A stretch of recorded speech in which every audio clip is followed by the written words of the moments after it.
إن الحمد لله نحمده ونصلي على رسوله الكريم أما بعد أعوذ بالله السميع العليم من الشيطان الرجيم من همزه ونفخه ونفثه بسم الله الرحمن الرحيم اتل ما أوحي إليك من الكتاب وأقم الصلاة إن الصلاة تنهى عن الفحشاء والمنكر ولذكر الله أكبر والله يعلم ما تصنعون۔ ترجمہ قرآن کا سبق آج انشاءاللہ سورہ عنکبوت آیت نمبر 45 سے اور یہ 21واں پارہ شروع ہو رہا ہے۔ اتلو تلاوت کیجیے، پڑھیے۔ تلا یتلو سے امر حاضر معروف کا صیغہ اتلو، پڑھیں آپ۔ ما اوحیا، اس کو جو وحی کی گئی ہے الیک آپ کی طرف، من ربک آپ کے رب کی طرف سے، واقم الصلاۃ اور نماز قائم کریں۔ ان الصلاۃ تنہی عن الفحشاء والمنکر، بے شک نماز روکتی ہے فحاشی سے اور منکر کاموں سے۔ نماز کا جو سب سے بڑا اور پہلا فائدہ دنیا میں ملتا ہے انسان کو وہ کیا ہے کہ نماز انسان کو فحاشی سے، بے حیائی سے اور منکر اللہ کی نافرمانی سے، منکر ہر وہ کام جو اللہ کی نافرمانی کا ہے نماز روک دیتی ہے۔ ٹھیک ہے، ایک بندہ نمازی بھی ہے اور وہ فحاشی پسند بھی ہے، نماز بھی پڑھتا ہے، اس کے گھر میں بے پردگی بھی ہے، نماز بھی پڑھتا ہے اور ڈرامے بھی دیکھتا ہے، فلمیں بھی دیکھتا ہے، موبائل کا بھی گندا استعمال کرتا ہے، نماز بھی پڑھتا ہے، تو پھر قرآن تو غلط ہوا نہیں؟ اس کا مطلب یہ ہے کہ اس کی نماز ہی درست نہیں ہے۔ وہ نماز ویسے ہی نہیں پڑھ، جس طرح ڈاکٹر دوائی دیتا ہے نا اور احتیاط بھی بتاتا ہے، اس ڈاکٹر کی دوائی کا اثر تبھی ہوگا نا جب احتیاط بھی کریں گے اور دوائی کو بھی ویسے استعمال کریں گے جس طرح ڈاکٹر نے کہا، اتنی مقدار میں اور اتنے ٹائم پر۔ تو نماز کی بھی کچھ شرائط ہیں، سنت کے مطابق پڑھیں، ٹائم پر پڑھیں، ٹھیک ہے، خشوع اور خضوع کے ساتھ پڑھیں اور اس کے ترجمے پر غور کریں، ہم کیا رہے ہیں اور سنت کے مطابق ہو۔ تو جو بندہ اپنی نماز کو درست کر لے، دنیا میں فائدہ کیا ملتا ہے؟ وہ فحاشی سے بچ جاتا ہے، بے حیائی کے کاموں سے بچ جاتا ہے۔ اور یاد رکھیں، جو بندہ بھی نماز میں سست ہے نا، نماز میں لیٹ کرتا ہے، نماز کو یہ سنتے نہیں پڑھتا، بھاگ جاتا ہے اور کبھی نماز پڑھتا ہے کبھی نہیں پڑھتا، وہ کسی نہ کسی نافرمانی میں، کسی نہ کسی گناہ میں وہ ضرور ملوث ہوگا۔ ٹھیک ہے، وہ ضرور گناہ میں ہوگا، کسی نے کوئی نہ کوئی اس کے اندر فحاشی، کوئی فلمیں، ڈرامے، گانے، کوئی نہ کوئی خرابی اس میں لازمی ہوگی، کیونکہ اس کی نماز درست نہیں ہے۔ نماز اگر درست ہوتی تو بچ جاتا وہ، ٹھیک ہے۔ اور نماز کی نا درستگی یہ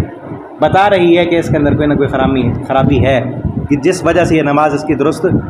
ٹائم بھی نکال رہا ہے، ایک بندہ آ بھی رہا ہے مسجد میں، وضو بھی اس نے کیا ہے، پھر بھی وہ ٹکرے مار کے چلا جاتا ہے، ٹھیک نہیں پڑتا نماز، تو کیا فائدہ ہوا؟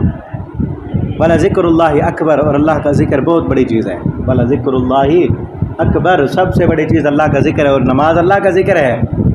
ٹھیک ہے۔ نماز قائم کریں گے تو اللہ کا قرب ملے گا، وَاسْجُدْ وَاقْتَرِب، فرمایا نا سجدہ کرو، اللہ کا قرب حاصل کرو۔ نبی کریم صلی اللہ علیہ وسلم کو تو اسپیشل اللہ نے حکم دیا، یا ایھا المزمل قم اللیل الا قلیلا نصفہ، اے چادر اوڑھنے والے رات کو اٹھ کر کھڑا ہوا کرو، ٹھیک ہے۔ اور ان ناشیۃ اللیل ہی اشد وطئا، کہ رات کا اٹھنا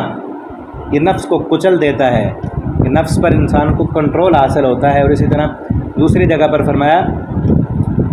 اقم الصلاۃ لدلوک الشمس الی غسق اللیل وقرآن الفجر ان قرآن الفجر کان مشہودا، کہ فجر کے وقت قرآن پڑھا کرو۔ سب سے زیادہ تعلق اللہ کے ساتھ نبی کریم صلی اللہ علیہ وسلم کا تھا نا، تو اس لیے سب سے زیادہ نماز بھی آپ پڑھا کرتے تھے۔ آج ہم بھی چاہتے ہیں کہ اگر ہمارا اللہ کے ساتھ تعلق مضبوط ہو تو نماز اپنی درست کریں، فرائض کے ساتھ ساتھ سنتوں کا بھی اہتمام کریں، نوافل کا بھی اہتمام کریں، اشراق، چاست اور نوافل نفل نماز پڑھا کریں، ٹھیک ہے۔ جب بھی کوئی مشکل ہو، پریشانی ہو، مصیبت آئے تو نماز پڑھیں۔ نبی صلی اللہ علیہ وسلم ایسے کرتے تھے نا،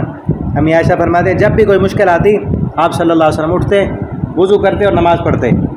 ٹھیک ہے۔ واللہ یعلم، اور اللہ تعالیٰ جانتے ہیں، ما تصنعون، جو کچھ تم کر رہے ہو۔ ولا تجادلوا، اور تم مت جھگڑا کرو، اہل الکتاب، اہل کتاب سے، الا باللتی، مگر اس طریقے کے ساتھ، ہی احسن، جو اچھا ہو، الا الذین، مگر وہ لوگ، ظلموا، جنہوں نے ظلم کیا، منہم، ان میں سے، وقولوا، اور انہوں نے کہا، آمنا بالذی، ہم ایمان لائے اس پر، انزل الینا، جو ہم پر نازل کی گئی، وانزل الیکم، اور جو نازل کی گئی آپ کی طرف، والہنا والہکم واحد، ہمارا الہ تمہارا الہ ایک ہی الہ ہے، ونحن له مسلمون، اور ہم اسی کے فرما بردار ہیں۔ اہل کتاب، یہود و نصارہ، ان میں سے جو لوگ مسلمان ہوئے انہوں نے کیا کہا؟ ہمارا اپنی کتاب پر بھی ایمان، تمہاری کتاب پر بھی ایمان، ہمارا الہ تمہارا الہ ایک ہے، ہم اسی کے فرما بردار ہیں۔ وکذالک اور اسی طرح انزلنا ہم نے نازل کی الیک آپ کی طرف کتاب فالذین آتیناہم الکتاب پس وہ لوگ جن کو ہم نے دی کتاب یؤمنون بہ وہ ایمان لاتے ہیں اس پر ومن ہؤلاء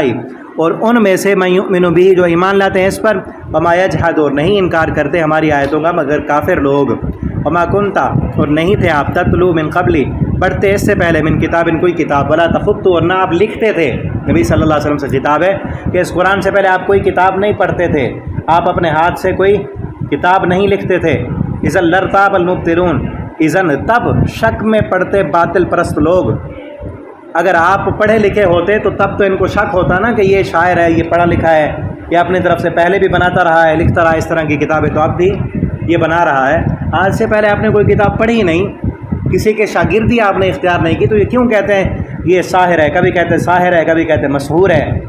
کبھی کہتے ہیں مجنون ہے ٹھیک ہے کبھی کہتے ہیں اپنی طرف سے لکھتا ہے